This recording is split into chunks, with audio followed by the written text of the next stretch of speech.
Supernetting. Okay, so in certain scenario, subnetting is not going to help us to reduce the wastage of IP address. In that case, there may be a chance supernetting is going to help us to reduce the wastage of IP address. Let's look into an example for that. So let's say my requirement is to go and configure a network. I want to configure one network where I want to have 1000 computers. I want to have 1000 computers set up in a network. Can anybody tell me in this case which class network I should opt for? I should opt for which class? Very nice. That means if I go for a class A in this case, so how many IP addresses are available to me? 2 to the power 24 minus 2. Minus 2 अगर so real concept के हिसाब से जाएंगे. But मेरा requirement क्या है? 1000 computers. Very huge wastage of IP address. But if I go for class only 254, that is for class C. Okay, so that's why I cannot go by class C. So, but I can go by either class A or class B. This is for class A, this is for class B. But if I go for class B, the wastage of IP address is so less. So that's why I can go for opting for class B. So if I look into this class B, so type of network, if I go for, so then if I look into the efficiency, I'm going to have one network and that 1000 computers. So I cannot go and reduce the wastage of IP address by applying the concept of subnetting here. So that's why next think of, can I apply the concept of supernetting to do this? Let's look into this. This is very interesting to understood. So can I just so think of, instead of going for a class B network, can I do like this? Can I go for 4 class C networks? Because we know in one class C network, I can have 2 to the power 254 IP address configured. Okay, if I go for 4 class C networks, so how many total IP addresses available to me? 1016. Yes or no? Are yes or no? Yes. If I go for four class C network, so this many IP addresses are available, and my requirement is to have 1000 IP address. So if I go for 4 class C networks, so then I can go for assigning 1000 IP addresses or 1000 computers with the respective IP address. So in this case, if I look into the efficiency, what is the efficiency? So 1000 upon 1016, which is very, very less. Only 16 IP addresses are going to waste. So wherever if I go for this 2 to the power 16, I mean class B, the wastage is 2 to the power 16 minus 2 minus 1000, which is very huge as compared to this. So efficiency can be improved if I go for a class 4 class C network. But there is a problem here. Can anybody think of what is the problem? What is the problem? What is the requirement? Look into the requirement and look into this, and so tell me what is the problem. Sir, if we want for one network, no, sir. So here I need to prepare only one network. But if I go for 4 class C, so then these are 4 different networks. Are yes or no?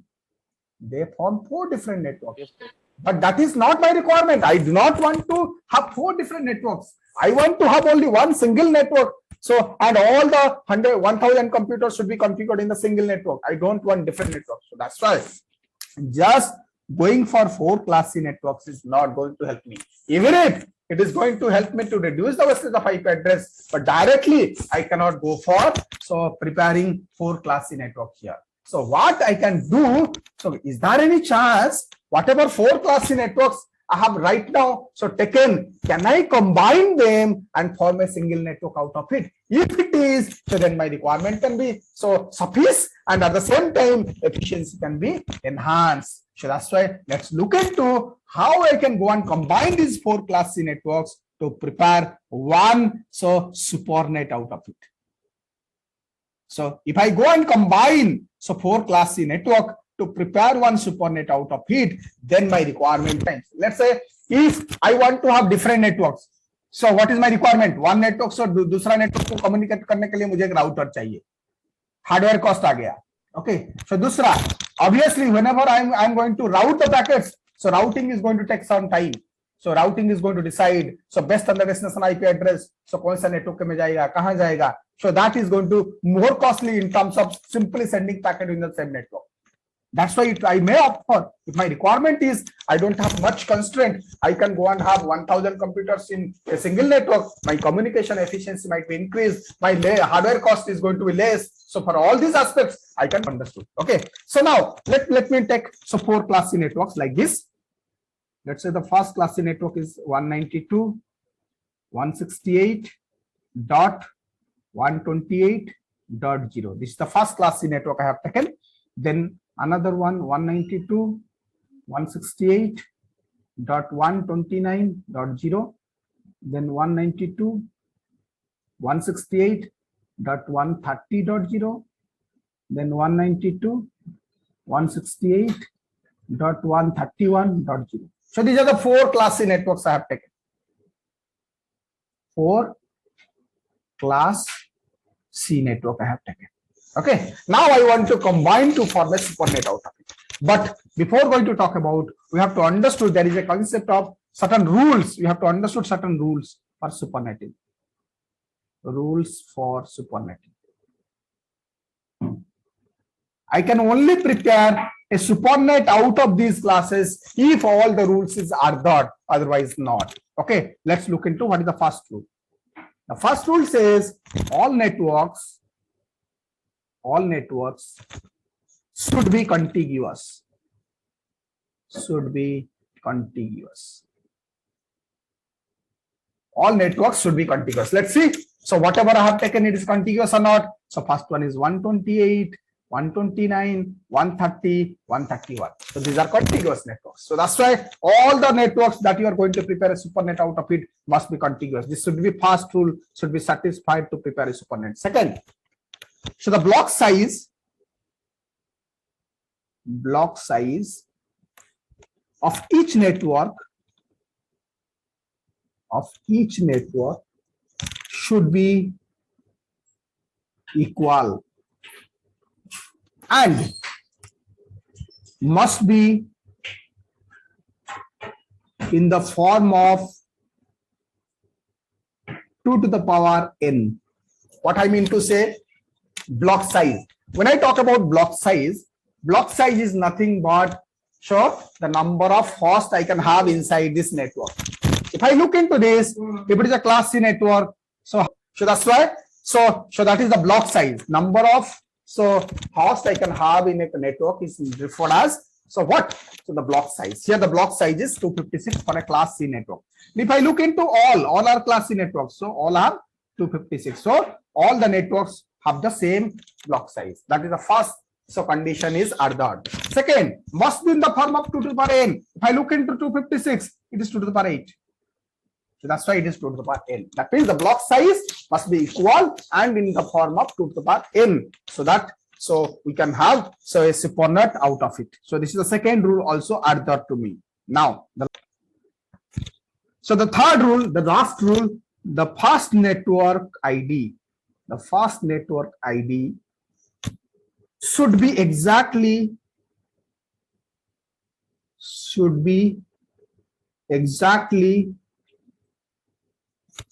divisible by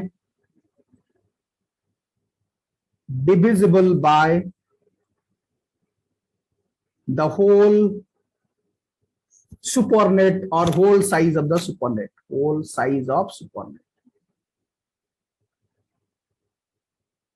Okay, so what I mean to say, the first network ID should be exactly divisible by the whole size of the supernet. Okay, so here if I ask you, if I combine all these 4 networks to prepare a supernet, what should be the size of the supernet? Block size of the, yes, 1024. 1024, na?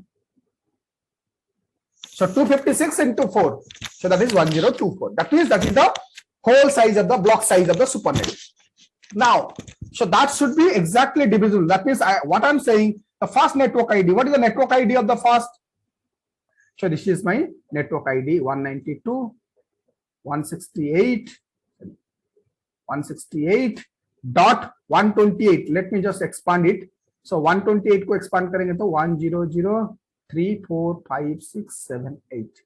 then 0, 1, 2, 3, 4, 5, 6, 7, 8. Okay. So now if I look into this first network, this is network ID 192.168.128.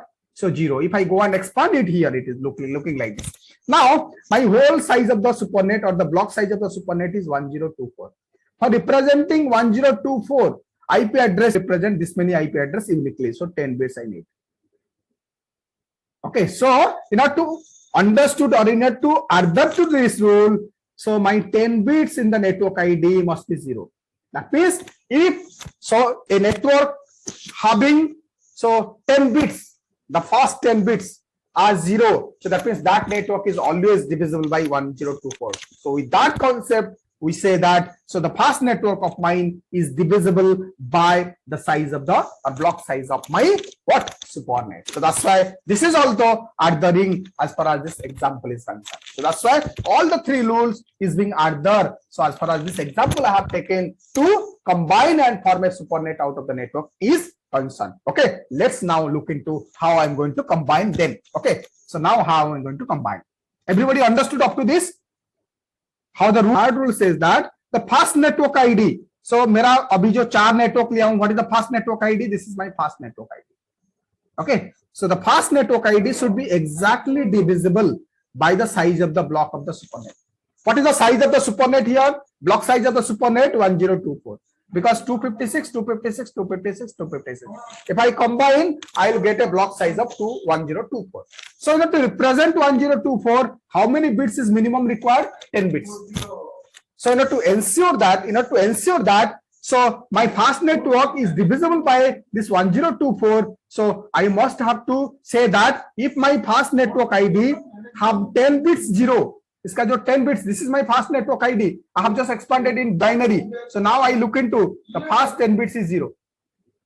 These are the 8 bits. These are the 2 bits. All are 0. If the fast 10 bits are 0, that means so that network ID is divisible by 1024 because it is going to represent in 10 bits.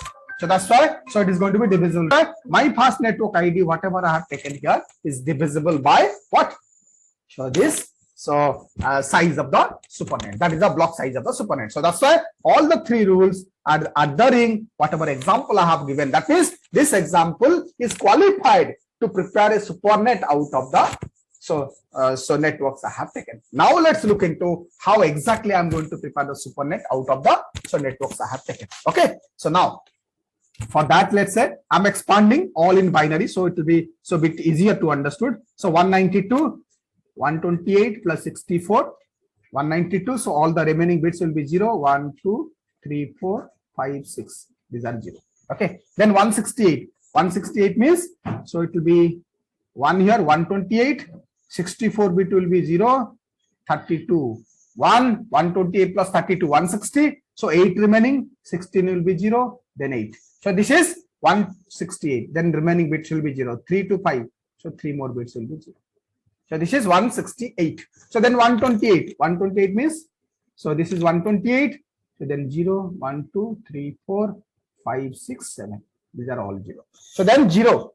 0 means all 0. 1, 2, 3, 4, 5, 6, 7, 8. Okay. This is the binary representation of 192.168.128.0. So now let's go for the second one. 192 same. 1, 0. Sorry. 1, 1. 0, 0, 0, 0, 0, 0. 192. 168 same. 1, 0, 0, 0. Then 129. So if it is 129, what is going to happen? 1 here. Then the first bit will be 1. This is 129, na? Yes. So now it is 0. 1, 2, 3, 4, 5, 6, 7, 8. Okay. So now, so next one. 1, 1, 0, 0, 0, 0, 0, 0, dot. So then 1, 0, 1, 0, 1, 0, 0, 0. So 168. Then it is 130. 130 means 1, 0, 0, 0, 0, 1, 0. This is 2, na? 2 plus 128, 30. Then 0, 1, 2, 3, 4, 5, 6, 7, 8. Okay. Similarly, last one. 1, 1 here. 0, 0, 0, 0, 0, 0, dot. 1 0 1 0 1 0 0 0. So then 131. So 1 0 here, 0 0 0 0 1 1. This is 131. 1 2 3 4 5 6 7 8. Okay. Now this is my whole representation of all the 4 networks in binary value. Whenever I am going to prepare the supernet out of it, what is the rule? Rule, you have to look into what part in all 4 are remaining same. How many bits in all 4 remaining the same? Look into here. If I look into the first byte, first octet, it remains same in all. All 4 is remaining same. If I look into the next byte, that is also remaining same in all the 4 networks. If I look into the third byte, 1 2 3 4 5 6. Up to this, look into 1 2 3 4 5 6. 1 2 3 4 5 6. 1 2 3 4 5 6. Look into up to this. Everything remains the same in all the 4 networks up to this. After that, there is a change of us. After that, there is a change of us. Okay, if I look into here, this part is changing. That means 0 0 here, 0 1 1 0 1 1. After that, even if there is no change, so that is ultimately decimal value is going to change. So we can consider that is a change. Okay, and so what remains constant? This part remains constant. Okay. This much remains constant. Okay, so that means whenever we are going to prepare a supernet out of it, so what is the rule? So whatever remains constant, that becomes my network part, and whatever is changing, that becomes my host part. Okay, are you getting my point? So whatever remaining constant after combination, after combining, so that becomes my network part or supernet part, and whatever remaining change, that becomes my host part. If you look into here, in case of subnetting, what we are doing? So we are taking some bits from the host, if you remember correctly. Okay, if this is my host ID, sorry, host part of the network, okay, or a host part of the complete IP address. So that means we are taking some bits from the host part to prepare a subnet. But if I look into this supernet, what we are doing? So we are taking some parts from the network itself to prepare the supernet out of it. Because originally, if you think of, just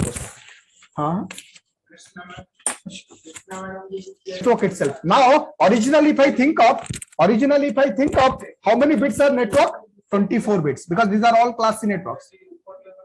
So if I think of originally, there are 24 bits dedicated for the network. Okay, out of which, so here if I look into whenever you prepare the supernet out of it, so how many bits are network? Can anybody tell me? How many bits are network? 22, yes. sir. So now, so after preparing the supernet, so it has been 22. That means 2 bits has been taken from the network parts.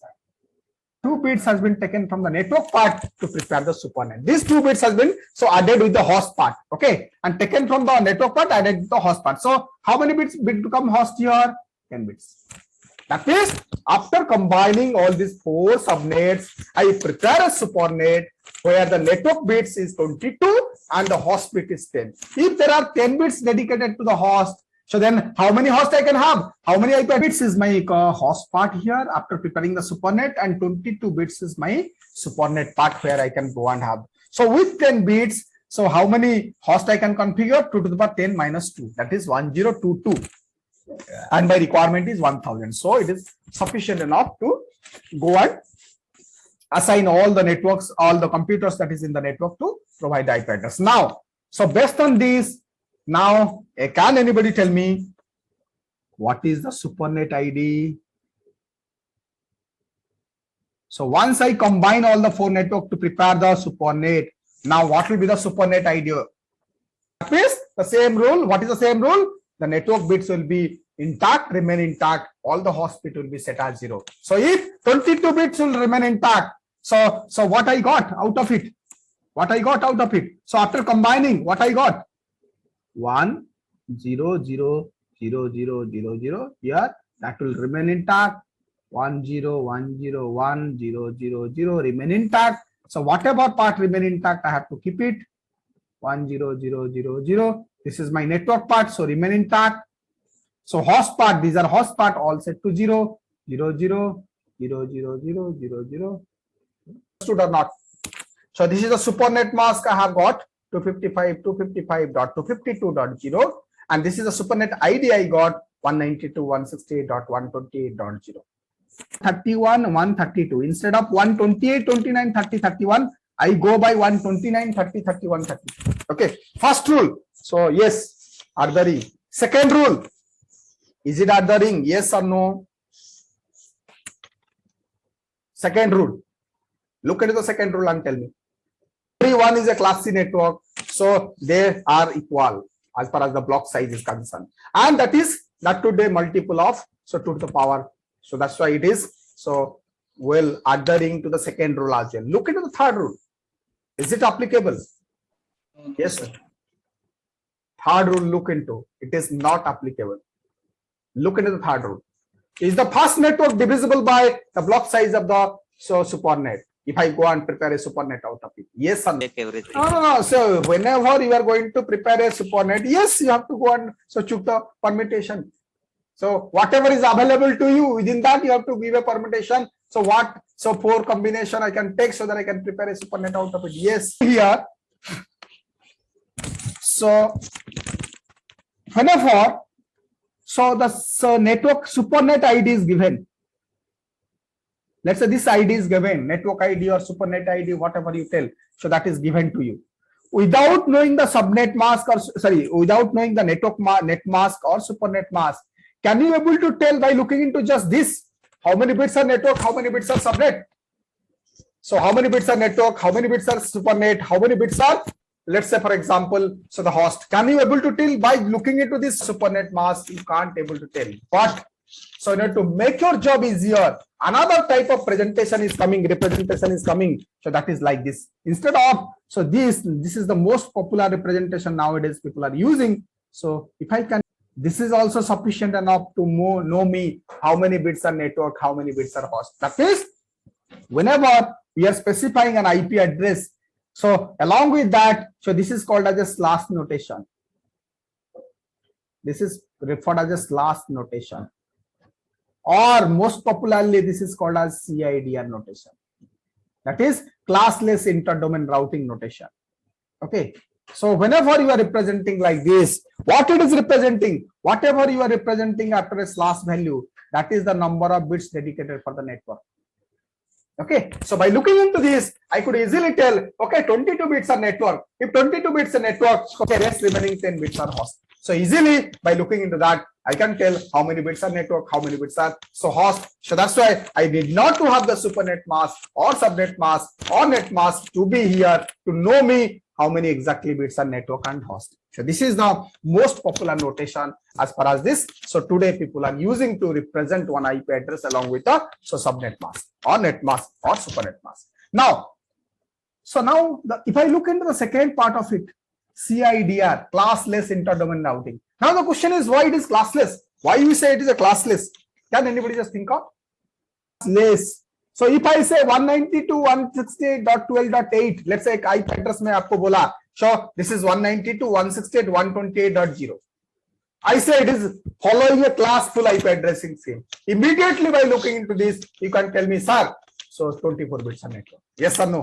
But if it is a classless, by if a IP address is given 192.168.128.0, you can't say how many bits are network unless until it is specified. So that's why, so if it is a classless, always you need to specify how many bits are network so that you can able to tell so how many bits are network and how many bits are the host. As it is classless, no more classful concept is used. So that's why, so we have to go and represent always the IP address along with a net mask or so the CIDR notation to tell me how many bits are network, how many bits are host. This is why the CIDR notation is nowadays popular. And also how I am saying wastage of IP address is so I mean going to be reduced. Can anybody think of? So just by using a classless notation, how so wastage of IP address is going to be reduced.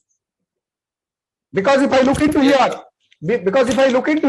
so agar mujhe a class ka network mein mangunga, if I have 1000 computers to configure, so then the network provider is going to provide me a class B network. But if it is classless, he is going to provide me any network where the number of bits, network bits is 22. It can go and provide me any network. So with a number of bits network dedicated for 22, and the rest 10 bits is for host. So that's why it doesn't matter. So whether it is a class B, class A, so class C. So he can go and provide me any network. So that's why. So if I look into 192.168.128.0, even it looks like a class, but it is not class C because 22 bits are network. In a class C, 22 bits are not network. So 24 bits are network. So that's why it becomes classless. And due to this classless concept, so now we could able to reduce the wastage of IP address. So that's why by using the concept of subnetting, supernetting, and classless interdomain routing, like a classless concept, we could able to reduce the wastage of IP address. So to form the efficiency or improve the efficiency as far as IP address assignment is concerned. Everybody understood? So there is another concept, very usually used concept. So one network has to be set up with 100 computers, another one with 60 computers, another one is 32 computers. Okay. So when you go and prepare a subnet, so like this, where 160 and 32 computers are going to be present in a network, so then this is called as variable length. This concept is referred as variable length subnet mask. Shortly it is called as VLSM. Okay, if you remember correctly, as far as the fast network is concerned, so what was the subnet mask? 255. Sorry. For preparing this 255.255 dot कितना लिए थे? कितना एक bit को subnet किए थे ना? So that is 120. Yes, this is the subnet mask of the fast network.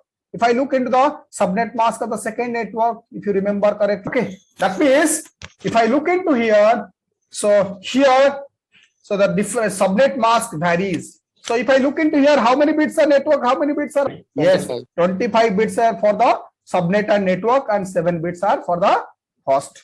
If I look into here, last two, it is so 26 bits is dedicated for the network part, and 6 bit is for the host.